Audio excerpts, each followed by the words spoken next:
Hey people, this isn't Seth here. Today I may have fooled you into clicking on this video, which means a suspiciously well-made thumbnail has done its job, and I'm on the right track. With that minor illusion out of the way, have you ever dreamed of wielding magical powers? Does the allure of ancient forbidden arcane knowledge, powerful enough to warp reality, beckon you to leave the mundane behind?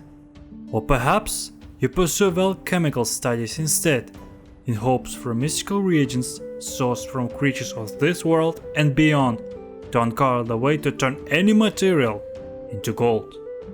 Or you just want to prove yourself that 8 years spent buried in dusty tomes just to be shanked by a thief in the middle of the street wasn't another waste of time and resources.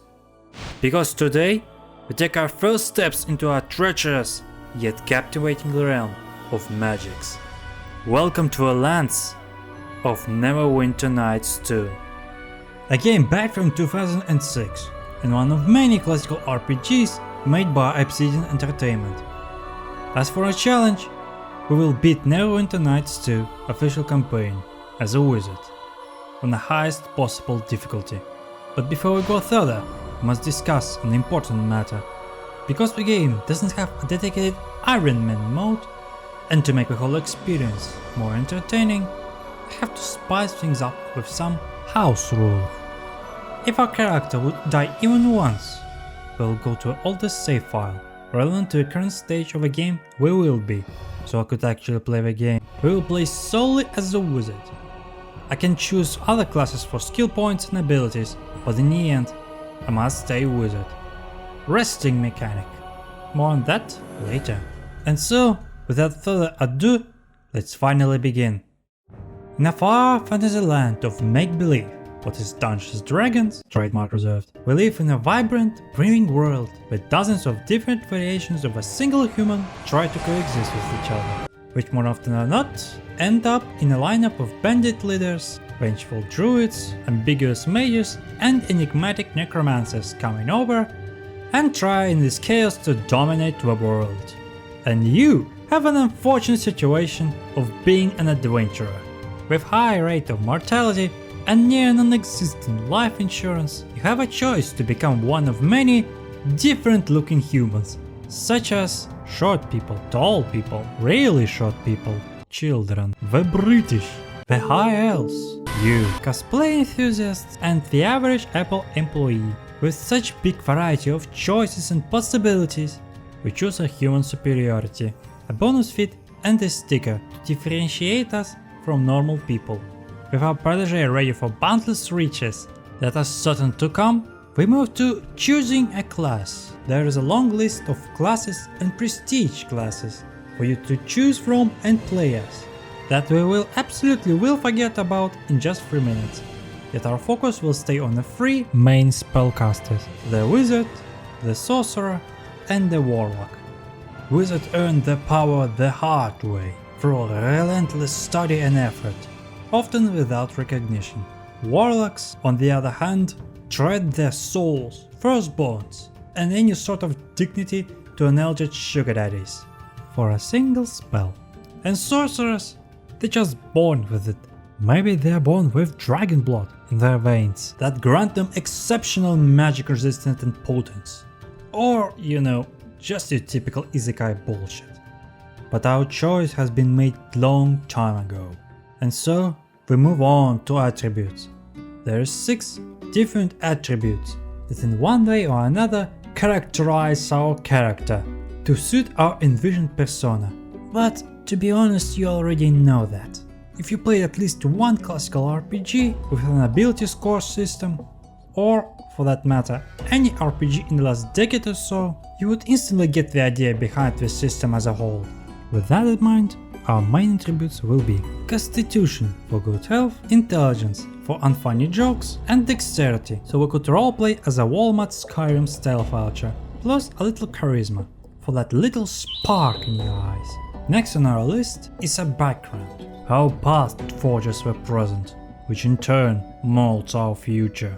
And so, you have many backstories to choose from if you passed a certain threshold in attributes. They give minor bonuses and penalties to your future social skills, and usually picked for the flavor. Or you can have none. No backstory, no bonuses, but also no drawbacks. We are rolling with the Confident, to make a smooth talking wizard. Those charms are as potent as his spells, who, despite looking trustworthy, will sell you just about anything. And since we would never use the intimidation nor taunt, we have 0 drawbacks. Next are social skills. This is where a game gives us a choice to streamline the process by choosing the pre-made package with distributed skill points, spells and pets. We won't do that, and instead make our own. While there is a lot of skills our character could pursue, the class dictates in what skills our character is proficient and in which not. The skills with blue text are the skills our character is proficient with. Grey, a skill he isn't, but still can improve. Red, he is too stupid or smart to use properly. And as always, our main skills will be the lore, to make the unidentified spell completely irrelevant. Trash! Concentration, so the mild gust of wind won't break our cool, resulting in losing our spell completely. Bitch. And Spellcraft, what is our main source of protection from rivals with its spells and its effects. Which is a great time to talk about what are these 3 little texts are. The saving throws. Saving throws are used to determine if one of many harmful effects, what includes instant death, paralysis, minor retardation, feebleness and exhaustion, could be negated, weakened or straight up avoided. Fortitude is your physical grit and prowess against illness, various poisons and a cursed dark magic. Warriors and others alike are usually the ones who have the highest fortitude saves, making them hard to kill. The reflex, on the other hand, it's all about the agility. With high reflexes, character could jump out from a blazing fireballs, avoid traps, survive dangerous heights and dodge responsibilities with stealing someone else's joke. The will is your mental fortress. Any temptations, the ever-growing anxiety, fear and never silent voices in your head. A strong mind can withstand it all, and wise spellcasters have years to strengthen their minds. So even in direst of situations, they would not break and finish the job. Next, the feats. Choosing a feat is not a quick decision. Many powerful feats are locked up behind level, skill requirements, or even the possession of another feat. But being a wizard means that not every feat could be useful. For this matter, from general feats, the only useful feat we could pick is toughness. Proficiency feats are useless, spellcasting feats would greatly improve the effectiveness of our spells immediately, and meta magic would only truly shine in the endgame. For now, we would go with combat casting and spell penetration to help with early fights. Next, specialization or schools of magic. Each and every school practice magic in its various manifestations, and there is 8 in total: abjuration, conjuration, divination, enchantment, evocation, illusion, necromancy and transmutation. Choosing one means you could cast more spells, be more proficient with spells you have, and better defend yourself against the spells from your selected school of magic. But there is a strict rule that every mage respect, no matter the alignment, and it follows: should one choose the specialized school, he could not cast nor practice spells from an opposite school of magic. And so, to become a specialist at one school of magic, you must sacrifice the ability to cast the spells from another. But if you decide to not focus on a single school of magic, or you want a full magic arsenal without limitations, you could go with neither of those and choose the general school. We will go with that for now. And because we choose the bisexual way of wizardry, we now have a large selection of spells we could bring with us at the first level. We would go with a generally good selection of spells. Protection from alignment for short-term protection, sleep for horde control, mage armor for long-term protection, blades of fire for extra damage, and the good old classic, the magic missile. And the final touch, the familiar. Every respecting spellcaster have one, and you can choose between the bat, the cat, the rabbit and the rat, the pig, a beetle, the spider and a weasel. Choosing a pet would give a small bonus toward your skills, or give a boost toward your saving throws. But guess what? Rather than picking something actually useful, like improved reflexes or bonus health points, I choose suffering, of hearing this never-ending clicking noise, for a grand total of +3 to bluff skill checks. All that's left is to get the name, and we are ready to face any challenges the game would throw at us. So many years ago today. Ah, my foster son is up and dressed, I see. Today is the High Harvest Fair, and the West Harbor Village Council requires me to man the archery competition. The human need to celebrate Remembrance Days baffles me, but at least something productive may come of it. We start, as per established video game tradition, from a tutorial. Thankfully, the initial tutorial segment isn't very long, and on contrary to what you could expect, a very good one. Therefore, I'll keep it brief. Open the chest and pick up the fur. Congratulations! You know how to open chests, walk around and hoard loot. With our father's blessings, we go outside and meet with our village friends and our companions for the tutorial. Also the first time where we are given a choice in a dialogue system, although without consequences for now. No matter what answer we could give, Wizard Apprentice Amy and the fighter Bevel would join us, insisting on meeting with Georg first. And the blight. You're sure it's spreading, Orlin? It's no blight, Georg, it's something else. There's no mold, no rot. It's like the crops don't want to grow. What do the druids say? Well, it's just a rub, Georg. There's no druids to be found, not head nor heel. It used to be they'd warn me of troubles, long before I noticed the signs myself. But this time, we're out in silence. You think we ought to say something? Everyone's gathered for the fair, even from the outlying farms. No. They ought to be free from cares, at least for a day. We'll go round tomorrow.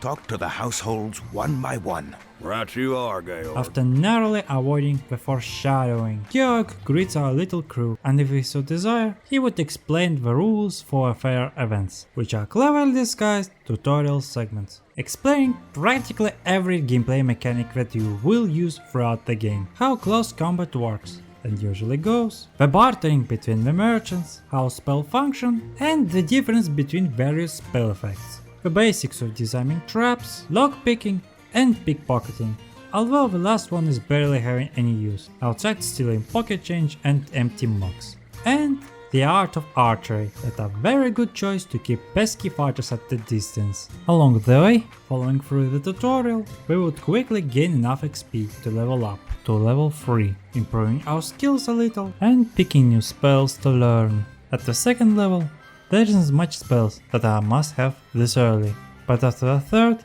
spells start to become much more interesting. So we pick Summoning, a Fear on a second level, and a Mirror Image, a Knock, and a Crafting Feat at the third level. With patience, micro-control, and a bit of luck, beating the Harvest Fair would be a simple task, and it will be only a matter of time until we beat all 4 events, and finish with tutorial. Gather round, mates! Gather round! This Harvest Fair's a celebration, but it's also a dark anniversary. We all know what else happened on this day. Not so long ago, we nearly lost this village. Almost lost our lives. Almost lost it all. But we came back. Cleared burnt farms. Buried our dead. And put our ashes behind us. And we rebuilt. Tougher and stronger than ever. Long as there's a harvest fair, we won't forget that day. And our young folks, they'll stay tough. Long as they compete for the Harvest Cup. So let's hear it for this year's winners. 3 cheers for the Harvest Champions. Hip hip hooray! Hip hip hooray! Hip hip hooray!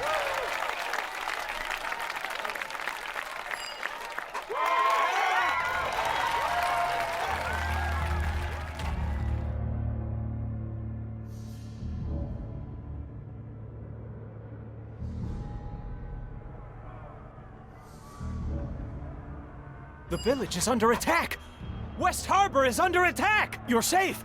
Grab a weapon. We need to help defend the village. We wake up to the sounds of fierce combat. And Beryl running in, screaming. No one knows what is really going on, except that they are coming in. And we need to arm up, prepare a spell book, and talk about the resting mechanic. In Baldur's Gate, besides permadeath, resting could be made only outside, in a wilderness, with chance of being ambushed by a small group of enemies. And that made the resting mechanic an unreliable, yet cheap way to heal up and, what is most important, replenish your spells. In Neverwinter, not only you can rest almost anywhere, but also risk-free.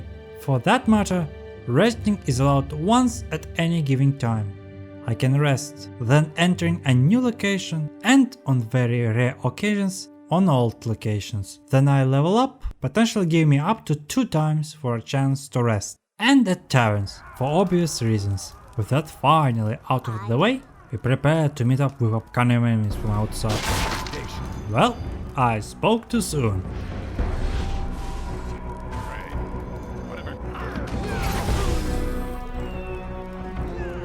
After dealing with dark dwarves, we loot for volatile wiles and go outside, where we meet up with our village priest, Brother Mering. I don't know where these beasts came from, but we need every sword at the southern bridge. More of these creatures are on the way, and in greater numbers. Georg is trying to gather the militia, but I fear he will not be able to marshal a defense in time, and without help, this village will fall. Situation is dire, and of course, we will be a crucial part in the plan to fix it. Now with Barometing blessings, we join the fight at the bridge, singing the cheese at our enemy, mopping up the rest, and meet up with Georg. Thank the gods you made it. There's been no sign of your father, and I feared you'd been killed as well. I have no idea where these creatures came from or what they want, but the ones loose in the village are only the first wave. More are coming. A lot more. If we're going to stop them, we need someone to rally the militia and meet them head on. As much as we would not want to deal with organizing their militiamen, we don't want to die either. So we take Georg orders and start gathering the people. And this is the opportunity where we could influence the game and our view of the world. We need at least 5 people to fulfill the order, but there is 8 people in the entire village who can fill this gap. The first one we ever meet is right before a bridge, Ward Mossfield. In the tutorial, he is played as stereotypical bully, and the one we had to beat down to pass the fighter's event. Now he is heavily wounded, weakened, and a bit touchy about his defeat. We could save him by stopping the bleeding and helping him get back into a fight. And while we could also just kill him, we won't do that, because it's what my character wouldn't do. I seek benefits for myself, and seeing this man alive would greatly increase my chance for survival. And that is enough. For now. But of course, we can't just heal him. We are not exactly a doctor. We go back to Brother Mering and ask him for assistance, which he responds with a moss. I will not make any jokes about it. It stopped the bleeding and the pain, and he happily went on, bashing dwarven heads in. But wait! An ambush! With a militia joining in to help, which ends the fight quite quickly. While the first one joins the rest without an issue, the second one is reluctant, to say the least. He denies any attempt at reason, and only with social skills, with a bit diplomacy or intimidation, we could convince him to join the rest, where he would have a much higher chances to survive. Not far away, in the locked up house, yet another fighter cowers away, not even brave enough to stay outside. Either you convince him through deception that we are here to help him to let us in, or to bash his door down and enter anyways. He is even more reluctant to fight, explaining it with his earthly possessions and riches. After reassuring him that his trash is in the right hands, he calms down and leaves. After seeing 4 out of 8 people, we come to a fierce magic duel between the village wizard Tarmas and another wizard. You 3 stay out of this! It's too dangerous! Master, just hold on. We can help.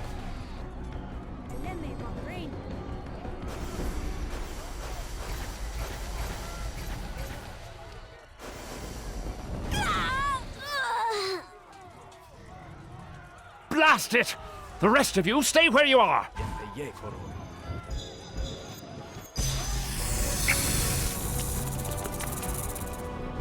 And with that, we are now the only functioning wizard in the party. Thomas, greatly aggravated by reckless actions that took his pupil's life, kept his focus better than we apparently. And he tells about his equipment stash that he didn't have time to pick up at home. Despite his house looking well lived in and filled with scrolls and books, we find a single identity scroll, a crafting book, a flask of alchemy fire, a mandolin, and after sacrificing a meal sheet to a spike trap, a thief's tools. Not that much equipment to use. After fighting the group near the house, helping the militia group, and healing the last one, you can notice a blazing barn with wounded dwarf in front, and he is the only one willing enough to talk and possibly knows what is going on. Grey Dwarf, as any classic evil lackey, does everything to look edgy and gruesome, throwing insults and threats while breathing his last air. Yet, when questioned about who he is and what does he seeks, he tells practically everything we need to know. A raid party made of slaves and demons who seek an object of silver. After spilling his information, he would say nothing else. Well, if you're so determined to kill for your master, you will spill your blood as well. With Grey Dwarf's death, the only thing left is to report to Georg with great news. Well done! Now we have a chance! All right, militia! Ready your weapons and move out! It's time we stand our ground!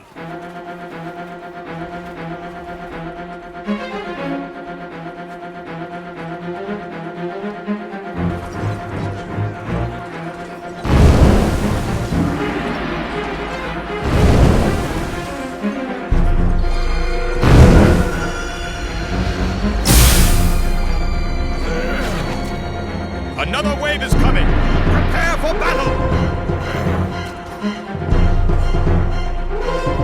More of them? Regroup!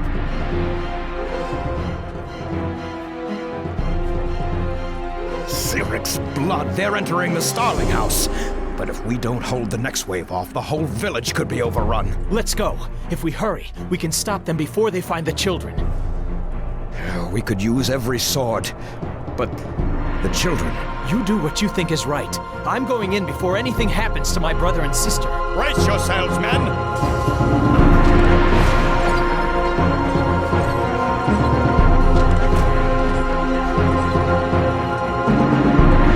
Thank the gods that's over. We would not have held them much longer.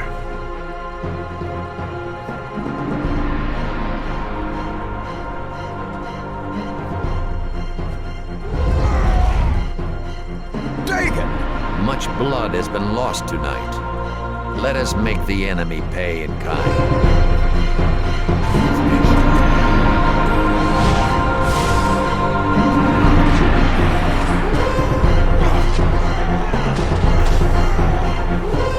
That is the last of them. For now, gather the wounded and the dying. Let's see how many we can steal from death's clutches.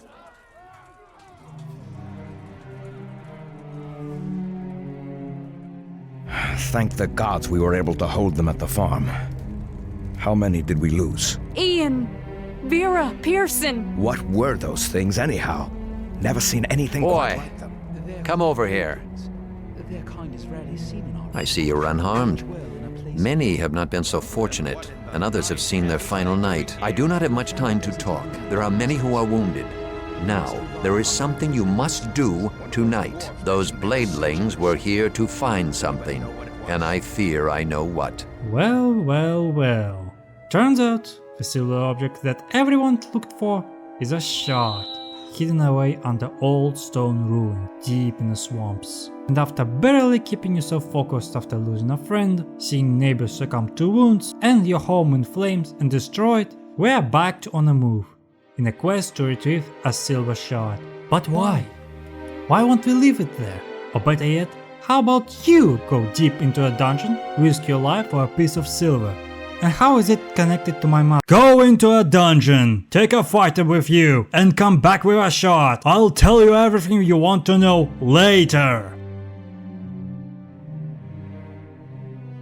I have never seen someone being so vocal about to not talk about your past. Between you and me, I'm not a fan of swamps either.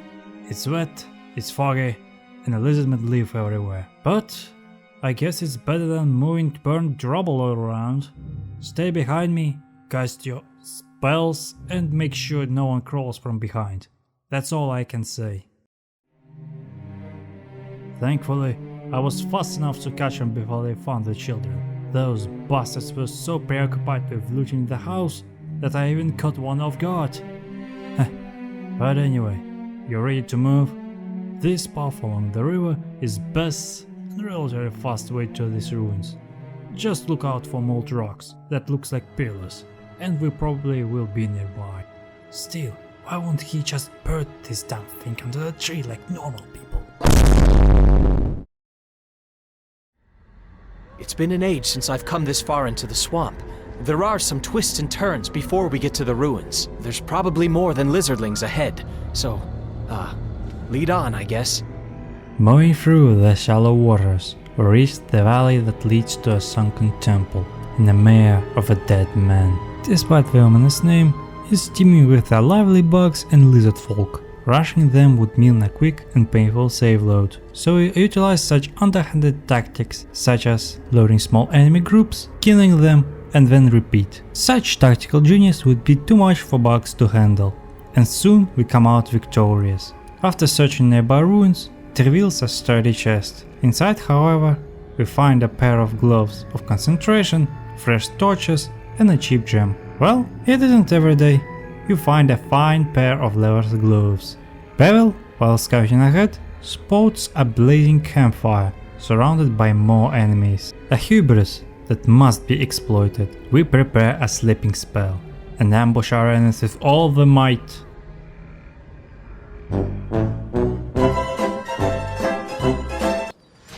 This is but a minor setback. Besides, where is the fun without the thrill of combat?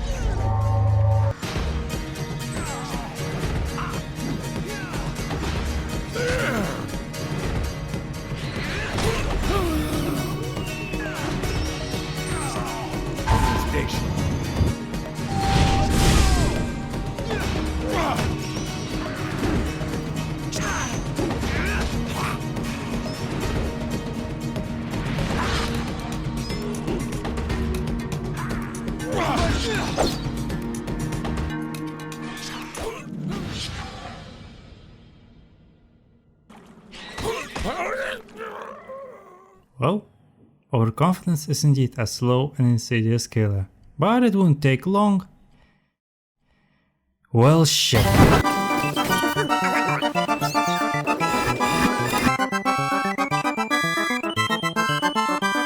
Skipping an hour of footage, we return ever determined.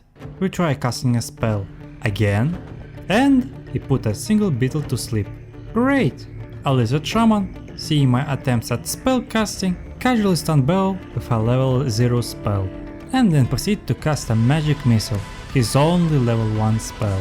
As we start to gain the upper hand, a lucky hit leaves Bevel unconscious, and bugs immediately rushed to finish with me. This is bad, but salvageable, I thought, as I summoned a wild beast to my aid. I thought, because after killing a single insect, Wolf bails instantly. As we are left without spells and we become short on potions, things start to look dire. Until Bevel miraculously just stands up from a dead and rushes to our aid, which wasn't supposed to happen. However, this divine intervention gave me enough edge to pull the sickest trick shot. With triumphant victory, we survived to level 4. At this level, and every 4 levels after that, we are granted an attribute point that we immediately put in intelligence, greatly enhancing our spellcasting capabilities. We also diversify our spells, adding scare for its area of effect. As a bonus, we will beat Bevel's speedrun promotion, because this is the last time he will ever level up. Healed up and prepared, we approach the entrance of a temple. A lizard folk guard the exit, but with much better luck, we dispatch them with a single sleep spell and a little cardio. Do you have that strange feeling that we are being watched, or are we just that blind?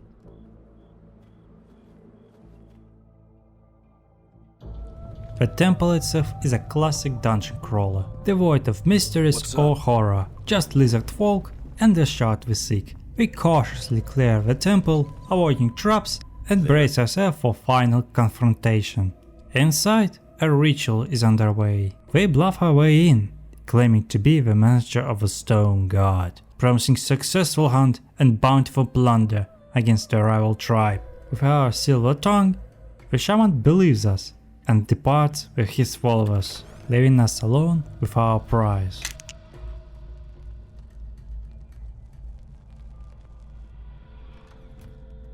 We were risking life and limb for that? None of this makes any sense. Dagon can do his own blasted quest from now on. When you're done searching around, let's get out of here. As we return to West Harbor, our father is already waiting. Bevel, reasonably pissed after what he had experienced, was quickly silenced, as the matter of a job is no longer under his protection. Here's your shard. It wasn't hard to find, but I share Bevel's frustration. What is so important about this piece of rock? Well, I'll be honest with you, son. I don't know. So I battle through the ruins, retrieve this shard, and you tell me you don't know what it does? That is right. Even a renowned wizard of Neverwinter couldn't decipher its purpose, and that was a long time ago. He did mention it radiates an aura of strange magic though, but that sounds absurd, right? If the attack was just for this shard, it's not beyond the shard. Long ago, this place was a fierce battleground. The details of conflict are lost, but it ended in a massive explosion. When I returned here with my brother, Duncan, we found 2 shard pieces. He felt a strong surge of energy from them. It could only mean one thing, that if combined they could unleash an ancient spell powerful enough to decimate armies? Possibly. Or perhaps not. But this shard must have some significant value to warrant ransacking this village. Sorry to interrupt, but I sense a strong pulsating aura from it, even now as you hold it. That is troubling. The attack might have activated it, and if you can sense it, they undoubtedly can too. So, what should I do? Go to Neverwinter. Find my brother at the Sunken Flagon Tavern. He has a second shard and more in-depth knowledge of the shards, so to speak. You are not safe here. On the move, you'll have a better chance of evading pursuers. Heh, you have prepared, don't you? There is no time for snarky remarks. But yes, I did. Stray from the main roads, as our enemies would certainly wait you there. Instead, take a high road to Highcliff. There is a man that will help you safely board the ship and leave the port unnoticed. He's a trusted fellow, so you can trust him fully. After that, well, only time would tell. So, is this a farewell then? Perhaps one day we'll meet again and gain an understanding of each other. Pack what you will need and go. And with that, we start a final farewell and venture forth into unknown territories in a quest for a silver shard.